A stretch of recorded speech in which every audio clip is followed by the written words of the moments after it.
No niin, nyt mä kerron 10 yleisintä syytä, mitä mä oon kuullut somessa, minkä takia mä muutan Suomesta Virroon yrittäjäksi. Ja osa näistä on aika hauskoja, mutta liittykää matkaan ja kuunnelkaa. Näistä on osa aika hauskoja, mutta ei siinä mitään. Laitetaanpa tulemaan. Nauttikaa videosta. Moi. Numero 1. Verot vie kaiken. Monet luulee, että mä muutan ulkomaille, koska verot vie kaiken muun paitsi mun mielenterveyden. No ei nyt ihan näinkään. Sitten mennään numeroon kohta 2. Suomessa on liian kylmä yrittää.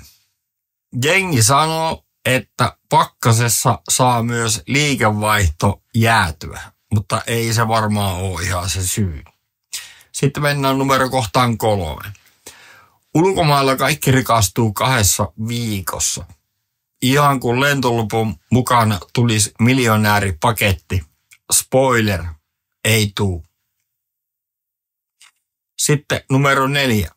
Pakenet paperitöitä. Moni ajattelee, että ulkomailla yritykseen perustamiseen on yhtä helppoa kuin kirjautua Netflixiin. No voin kertoa, että ei ole. Sitten numero 5. Halvempi elämä on yhtä kuin automaattinen rikastuminen. Ei ole. Jotkut luulee, että jos vuokra on halpa, kaikki muukin on automaattisesti helppoa. No ei se kyllä toimi ihan silleen. Sitten numero 6. Saat herätä 11 joka päivä. Monet kuvittelee, että ulkomailla yrittäjä elää ikuisessa lomatilassa. Todellisuudessa päivät on pidempiä kuin täällä Suomessa. Trust me. Kohta numero 7. Siellä kaikki hymyilee. Tämä on klassikko. Ulkomailla kaikki on muka aina onnellisia ja Suomessa on kaikki murjottaa. Ei liity mun päätökseen millään tavalla. Numero 8. Pakennet suomalaista, älä yritä liikaa kulttuuria. Jengi heittää tätä usein, mutta yrittäjyys on haastavaa.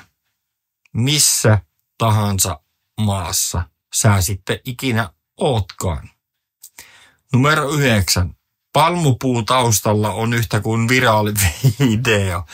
Tämä on paras. Ihmiset uskoo, että kun videossa näkyy palamu, se räjähtää katseluissa. Ei se kuule niin mene. Voin kertoa ihan niinku suoraan. Numero 10. Digital nomad kuulostaa coolilta, eikö? Viimeinen syy. Moni luulee, että haluan ulkomaille vain koska se näyttää siistiltä IG-biossa, mutta taustalla on paljon muutakin. Piepäs se mielessä. Nämä oli ne 10 syytä, miksi ihmiset luulee mun lähtevän Suomesta yrittäjänä. Totuus on toinen ja puhun siitä tulevilla videoilla. Jos tykkäsit videosta, jätä tykkäys, kerro kommenteissa, mikä näistä on sun mielestä yleisin. Ja tilaa kanava, niin pysyt mukana mun matkassa. Kiitos kun katsoit ja sitä odottaa Zorro. Moro.